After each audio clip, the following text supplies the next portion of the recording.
دیکھیے میری بہنوں، دعاؤں کا معمول بڑھا لیجئے، ٹھیک ہے؟ جو وقت آپ لوگوں نے اور میں نے مقرر کیا ہوا ہوتا ہے، گنی چنی دعائیں ہم کر رہے ہوتے ہیں، اللہ کی بارگاہ میں مانگ رہے ہوتے ہیں، تو سب سے پہلا طریقہ یہ ہے کہ اگر آپ کے پاس کوئی فوٹو کاپی ہوئی ہے تو وہ تو پیسٹ کر لیں اس جگہ پر جہاں آپ نماز پڑھتی ہیں۔ دعاؤں کی کوئی کتاب ہے تو وہ اٹھا کر دعا مانگنا، پڑھ کے دعا مانگیں، انشاءاللہ پھر یاد ہو جائیں گی اور سمجھ میں آ جائیں گی، تو پھر ڈیلی بیسس پر آپ مانگنا شروع کر دیں گی۔ ہم تو اپنے جو مدرسے کے بچے ہیں ان کو پہلے ہم 5 دعائیں یاد کرواتے تھے، اس کے بعد ہم نے ان کو 10 کی اور 10 سے 15، 15 سے اب 30 پر پہنچ گئے، اور وہ دعائیں کیا تھیں؟ بس مختصر سے سینٹنسز تھے۔ اور آج ہم کسی بھی بچے کو کھڑا کرتے ہیں اور کہتے ہیں بیٹے دعا مانگیے، تو وہ اللہ سے مانگنا شروع کر دیتا ہے۔ اور کیسے؟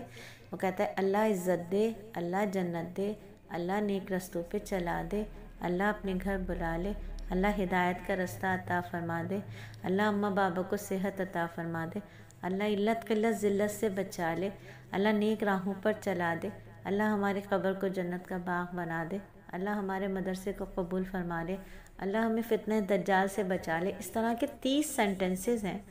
جو ہمارے ہاں 2.5 سال کا بچہ بھی پڑھ رہا ہوتا ہے، بول رہا ہوتا ہے، اور 8 سال کا بچہ بھی پڑھ رہا ہوتا ہے، بول رہا ہوتا ہے، سب یہ دعائیں مانگ رہے ہوتے ہیں۔ تو دعاؤں کا معمول جو ہے، دورانیہ جو ہے وہ بڑھا دیجئے، اور ہم چونکہ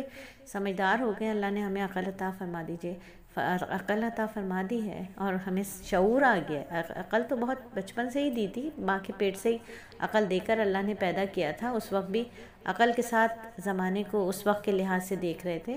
تو سب سے پہلا جو کام کیجئے وہ یہ کیجئے، جو 40 ربنا ہے نا، 40 ربنا کا اگر آپ اردو میں ترجمہ اچھے سے پڑھ لیں اور یاد کر لیں تو یہ قبول ہوئی ہوئی دعائیں ہیں، ٹھیک ہے؟ تو ان کا ترجمہ یاد کر لیجئے، اور پھر ذرا سمجھیے اور سوچیے، تدبر کیجئے، فکر کیجئے کہ یہ کہہ کیا رہی ہیں میں اور آپ،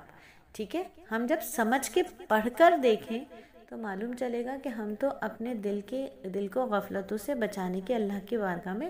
دعا کر رہے ہیں، ہم تو دین پر استقامت کی دعا کر رہے ہیں، ہم تو دنیا اور آخرت کی خیر اور فلاح اللہ سے مانگ رہے ہیں۔ تو نفس مطمئنہ مانگتے ہوئے ان دعاؤں کا روز کا معمول بڑھا دیجئے، دورانیہ بڑھا دیجئے، اور کیونکہ رمضان مبارک دعاؤں کی قبولیت کا مہینہ ہے، تو ابھی سے ہمیں اپنی دعاؤں کو تھوڑا لمبا کرنا ہے، اہتمام کرنا ہے۔ تو نبی صلی اللہ علیہ وآلہ وسلم سے منقول جو دعائیں ہیں ان کے الفاظ زبانی یاد کرنے، مسنون الفاظ پر مشتمل جو دعائیں ہوتی ہیں نا ان کی تاثیر زیادہ ہوتی ہے۔ نبی سے مسنون منسلک جو دعائیں ہیں وہ اچھے سے یاد کر لیجئے، 40 ربنا ہیں ان کے ترجمے اچھے سے یاد کر کے وہ دعائیں مانگ لیجئے انشاءاللہ۔